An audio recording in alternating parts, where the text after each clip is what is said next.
Hey, what's up everyone? Praful here. Welcome back to another episode of the 915 Daily. And today is 31st of December, a Wednesday, and the final trading day of this calendar year. And the day couldn't have been better for the bulls because markets ने 200 points का एक rally दिखाया and the markets almost reached 26,200 levels. Of course, towards the end of the day, some of the gains were given back, but the year couldn't have been ended on a better note. And tomorrow is the first expiry of the next calendar year 2026 का पहला expiry है and the straddles on a Sensex 1DT opened at 370. काफी कम था. हमने discuss किए थे कि अगर 380 के नीचे अगर ओपन होता है तो डेल्टा न्यूट्रल ट्रेड्स नहीं लेनी चाहिए and today there was actually a range expansion. कल और परसों दोनों दिन मार्केट्स ने एक छोटा रेंज के अंदर ट्रेड कर रहा था. Of course there was intraday volatility but this range was very small but today that range was expanded. The markets went from 84,700 levels all the way till 85,500 levels. Almost एक 800 point का Sensex rally दिखाया and Nifty showed a rally of more than 200 points. On the commodities front, silver has been going bonkers. Volatility is through the roof. Silver has been moving plus or minus 10% in the span of less than 10 hours. So tomorrow is the first day where China's restrictions on silver exports are going to kick in and everybody is waiting to see what effect that would have on the silver prices. And कल Sensex की expiry है and आज straddle 370 पे जरूर खुला था but within the first couple of hours it almost got crushed to 320. But जब market ने रेंज एक्सपेंशन दिखाना चालू कर दिया again there was a repricing in the walls as well. तो 320 से 380 तक स्ट्रैडल स्पाइक देखने को मिला and after that again the markets went into some sort of a consolidation mode and again the straddles cooled off from 380 and currently it is ending somewhere around 330. So again tomorrow's expiry is going to be very tricky because range हमको काफी wide दिख रहा है and premiums again sub 300 पे खुलने वाला है. So let's get to the terminal and let's see how should we tactically approach tomorrow's expiry. Again daily chart पे कुछ ज्यादा बोलने को है नहीं because the markets are in a never ending consolidation phase. जब तक हमको एक all time high के ऊपर एक very strong एक बुलिश कैंडल नहीं मिलता है, ग्रीन कैंडल नहीं मिलता है, तब तक हमको एक डायरेक्शन नहीं मिलने वाला है. एंड एज आई सेड तो 26,000 के आसपास मार्केट्स कंटिन्यूसली कंसोलिडेशन कर रहा है. तो आई वाज सेइंग कि अगर मार्केट्स 25,700 पे आएगा तो build a 26,000 straddles and again markets 26,200 के आसपास आएगा तो again build a 26,000 straddles. But now that markets ने यहाँ पे बहुत ज़्यादा टाइम स्पेंड कर चुका है, यहाँ पे बहुत ज़्यादा ट्रेडिंग एक्टिविटी हो चुकी है, lot of money has exchanged hands here and even multiple times weak hands भी शेक आउट हो चुका है because this was some sort of a breakout and वहाँ के बाद मार्केट ने आया and then यहाँ पे थोड़ा चॉप करके वीक हैंड्स को बाहर निकाला गया. तो अगर इस बार अगर मार्केट ने एक ऊपर की तरफ पोक करेगा with good volumes तो then we should be expecting some sort of a move. But again as I say markets are waiting for some sort of a catalyst because markets कहीं move नहीं कर रहा है and at the same time volatility is also kind of constantly shrinking. VIX 10 के नीचे trade कर रहा है and continuously उसके बावजूद भी VIX continuously नीचे जा रहा था and today was the last day so this was a good opportunity for some sort of a window dressing for all the financial companies because we got a close about 26,000 levels on the final day of 2025. So कल के लिए बहुत ज़्यादा wide range day मिल चुका है and again कल के लिए बहुत ज़्यादा important हो जाएगा मार्केट्स कहाँ पे ओपन होने वाला है. तो अगर सेंसेक्स की स्ट्रैडल्स की बात करें because tomorrow is Sensex expiry new calendar year and Sensex का स्ट्रैडल्स यस 370 के आसपास खुला था विच वाज वेरी लो. हमने डिस्कस किए थे कि 400 के नीचे 385 के नीचे अगर खुलना शुरू करेगा तो डेफिनेटली हमको डेल्टा न्यूट्रल ट्रेड्स अवॉइड करनी चाहिए. And eight the same time हमने ये भी डिस्कस किया था कि किस रेंज पे डेल्टा न्यूट्रल ओपन होगा तो हमको डेल्टा न्यूट्रल ट्रेड्स करनी चाहिए एंड कहाँ पे ओपन होगा तो हमको सिर्फ डायरेक्शनल बेट्स लेना चाहिए. So today we open at 370 and within the first couple of hours the straddle got dump to almost 320 and उसके बाद जब मार्केट्स ने थोड़ा रेंज एक्सपेंशन दिखाना चालू किया the straddle spike all the way back to 380 and currently it's trading somewhere around 313. तो as I said कल 300 के नीचे खुलने वाला है ऑफ कोर्स बट अगर 270 के नीचे खुलेगा तो definitely you have to wait for at least first 45 minutes to start building your position because 270 के बाद खुलने के बाद भी there will be like lot of algorithmic flows which are price agnostic and वो लोग आके continuously short करने वाले हैं.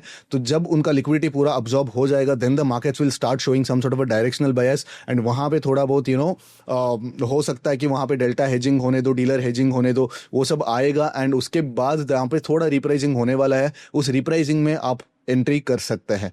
तो लोअर टाइम फ्रेम पे जाके अगर सेंसेक्स की प्राइस एक्शन ट्रेड्स की बात करें कल के लिए ज्यादा अपॉर्चुनिटीज मुझे नजर नहीं आ रहा because markets have given a wide range today and ये जो रेजिस्टेंस था, इस रेजिस्टेंस को मार्केट ने बहुत आसानी से तोड़ दिया है because it was a decent amount of inflection point, but उसको मार्केट ने एक झटके में ही आज तोड़ दिया था. But of course towards the end of the day the markets are closing somewhere within this range. तो अगेन टुमारो मार्केट कहाँ पे ओपन होगा तो उसके बेसिस पे हमारा जो ट्रेड प्लान है वो बनने वाला है. तो अगर मार्केट इस रेंज के बीच में ओपन होगा, अगर इस रेंज के बीच में ओपन होगा एंड स्ट्रैडल 280 के नीचे खुलेगा, तो then wait for this range to be taken out. ये रेंज ब्रीच होने के लिए वेट करो एंड ब्रीच होने के बाद उस डायरेक्शन में ट्रेड करो. मतलब यहाँ पे स्मॉल रेंज को आप रेंज बनाओ एंड इस रेंज का इधर ब्रेकडाउन और ब्रेकआउट को हम लोग ट्रेड कर सकते हैं.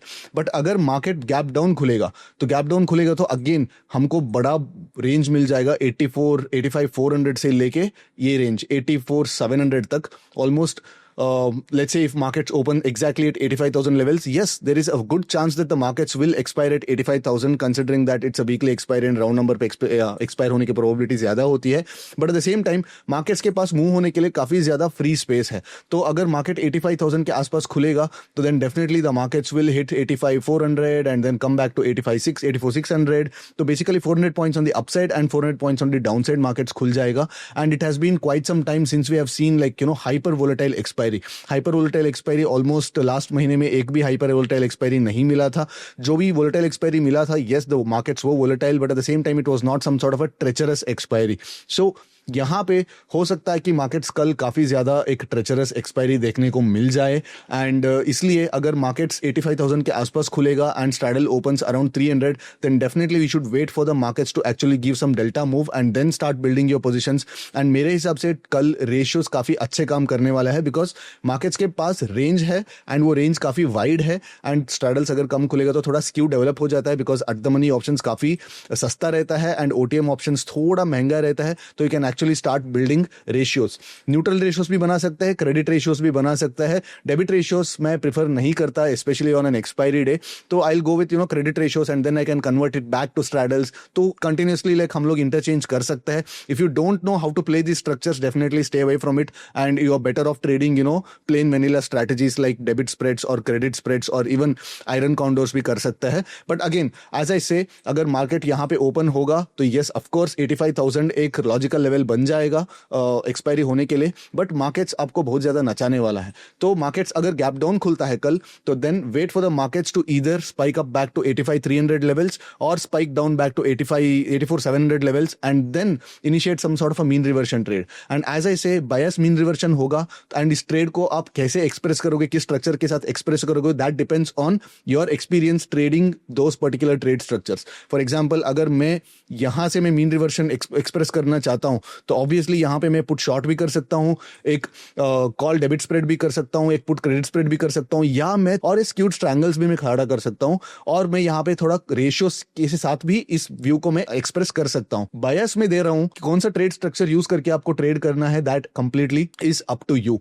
बट अगेन एक बड़ा गैप डाउन खुलता है, then also we can use this level 84 500 levels as some sort of a support and you can have some sort of an at the money put shorts. अगर market इस level तक आएगा, generally इस level तक markets आनी नहीं चाहिए. Even if the markets gap down तो मोस्ट प्रोबेबली यहाँ पे इस एरिया में सेलिंग अब्जॉर्ब हो जानी चाहिए. बट गलती से अगर हम लोग इस लेवल पे आ जाता है तो यहाँ पे हम लोग एट द मनी पुट्स को शॉर्ट कर सकते हैं with somewhere around 100 points as a stop loss. Again अगर मार्केट गैप अप खुलता है तो इस रेंज के ऊपर खुलता है तो then I will wait for the markets to take out these levels. तो इधर मार्केट्स 85 800 के आसपास आना चाहिए, तब मैं आ जाके 85 900 का 1 OTM कॉल्स में शॉर्ट कर सकता हूं with 86,000 as the stop loss और I can completely trade in the direction of the trend. But यहाँ पे थोड़ा डायरेक्शन ऑफ द ट्रेंड पकड़ना थोड़ा हाई रिस्क हो जाता है because the market has already given almost 1,000 points move here. And अगर मार्केट यहाँ से और 200-300 पॉइंट ऊपर यहाँ पे कंटिन्यू करेगा एंड यहाँ पे अगर आप ट्रेंड पकड़ना ट्राई करोगे then in my opinion it's not a good risk reward bet. तो अगर मार्केट यहाँ पे आएगा एंड यहाँ पे थोड़ा बहुत ब्रेकआउट भी देगा तो then consider it a high likely scenario to give some sort of a fake out. तो यहाँ पे फेक ब्रेकआउट होने की चांसेस है. यहाँ पे आप रिवर्सल पैटर्न्स के लिए वेट करो, एक एम पैटर्न के लिए वेट करो या डबल टॉप वाटर पैटर्न के लिए वेट करो या not inside candle engulfing candle के लिए वेट करो जहां पे एक रेड कैंडल एक एनगल्फिंग कैंडल फॉर्म होता है. तो देन उस एनगल्फिंग कैंडल का हाई को ही स्टॉप लॉस बना के आप एक शॉर्ट पोजीशन इनिशिएट कर सकते हैं. So I am not too concerned और I am not too interested in trading in the long direction. अगर कंटिन्यूसली मार्केट ऊपर जाता है, मुझे यहाँ पे एक रिजेक्शन नहीं मिलता है तो I will wait and trade only the final couple of hours of the expiry. मैं यहाँ पे कंटिन्यूसली मैं लॉन्ग जाने को ट्राई नहीं करूंगा, बिकॉज यहाँ पे ऐसे एक कैंडल अगर फॉर्म हो जाता है specially on the back of such low premium base, तो बेसिकली आपका जो सस्ता वाला पुट्स जो है वो काफी एक्सपांड हो जाएंगे. सो दैट इज वाई यहाँ पे मैं वेट करूंगा पैटर्न्स के लिए. यहाँ पे पैटर्न यहाँ पे भी आ सकता है या एग्जैक्टली यहाँ पे भी आ सकता है. यहाँ पे इधर मुझे एक एम पैटर्न चाहिए, यहाँ पे मुझे एक एनगल्फिंग कैंडल चाहिए, तो उसके बाद मैं शॉर्ट करना पसंद करूंगा. बट अगर मार्केट इस रेंज के बीच ओपन होगा तो डेफिनेटली यहाँ पे मैं रेंज ब्रेकआउट्स को ट्रेड करूंगा, इधर ऑन द अपसाइड और on the downside. These are my scenarios for tomorrow's expiry. I wish you guys a new calendar year, and I'll see you after tomorrow's expiry. Till then, take care. Bye bye.